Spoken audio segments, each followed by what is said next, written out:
السلام عليكم ورحمة الله وبركاته. معكم أحمد من قناة الدويق. دلوقتي احنا عند جزارة نوبار على اسم ميدان نوبار. اتفتحت سنة 1985 وهو بيعمل حواوشي من سنة 1985. كان سعر الرغيف ساعتها 1000 جنيه وربع، لحد ما وصل بالتدريج 20 جنيه، ولسه من اسبوعين لسه زايد بقى ب25 جنيه. حواوشي ده يا جماعة من الحواوشي اللي هو يعني نمرة واحد، يعني احلى حواوشي في اسكندرية. حواوشي اللي هو بتاع شارع نوبار دوت، اللي هو في جزارة نوبار رقم واحد.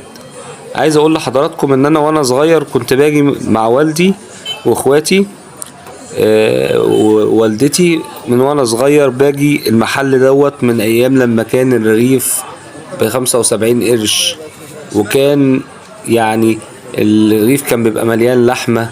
وكان والدي يجيبني انا ووالدتي واخواتي نيجي عشان خاطر ناكل الحواوشي دوت. انا مش غريب برضو، انا من دايرة اللبان، قريبة من المنشية، ويعتبر بينا وبين بعض شارع الجزاير، وما بينا وما بين بعض مسافة قصيرة بناخدها مشي، وبنيجي عشان نجيب الحواوشي من عند جزارة نوبار. هو اصلا في الاساس جزار وبيعمل الحواوشي دوت. بصراحة هو ادي العيش لخبازه، يعني مهتم بالموضوع دوت، وحاجة كويسة، ورغيف مليان ومهتم بيه بصراحة.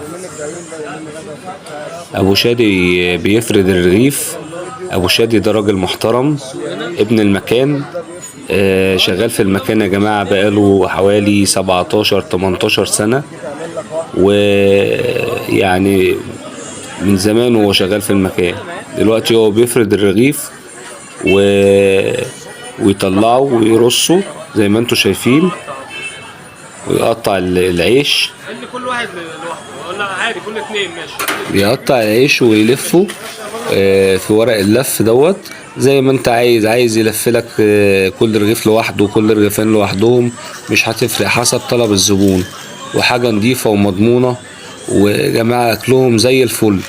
انا بتعامل مع الجماعة دول من التمانينات، واكل بصراحة نضيف من وانا صغير وانا بروح المحل ده. وانصح اي حد ينزل المنشية يروح يجرب الحواوشي بتاع جزارة نوبار.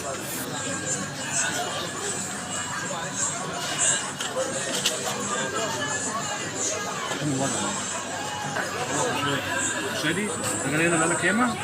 بقالك قد ايه؟ بقالي 17 18 سنة. الله يوسع عليك يا شادي. المحل ده انا كنت باجي فيه من وانا صغير، من وانا طفل، باجي مع والدي ومع اخواتي ووالدتي. انا اصلا من اللبان من هنا، متربي في المحل هنا على طول. وانا صغير كان والدي يجيبني زمايلي انا من الثمانينات وانا باجي هنا. بيقولوا من القاهره من الثمانينات وانا باجي، ومن ليبيا ومن كل حته، من مرسى مطروح. الله يوسع عليك يا رب ويرزقك يا رب. وانا بدعو كل الناس، اي حد ينزل المنشيه يجي يجرب جزاره نوبار. الحواوشي بتاع نوبار حواوشي نمره واحد، وحواوشي صح السعر.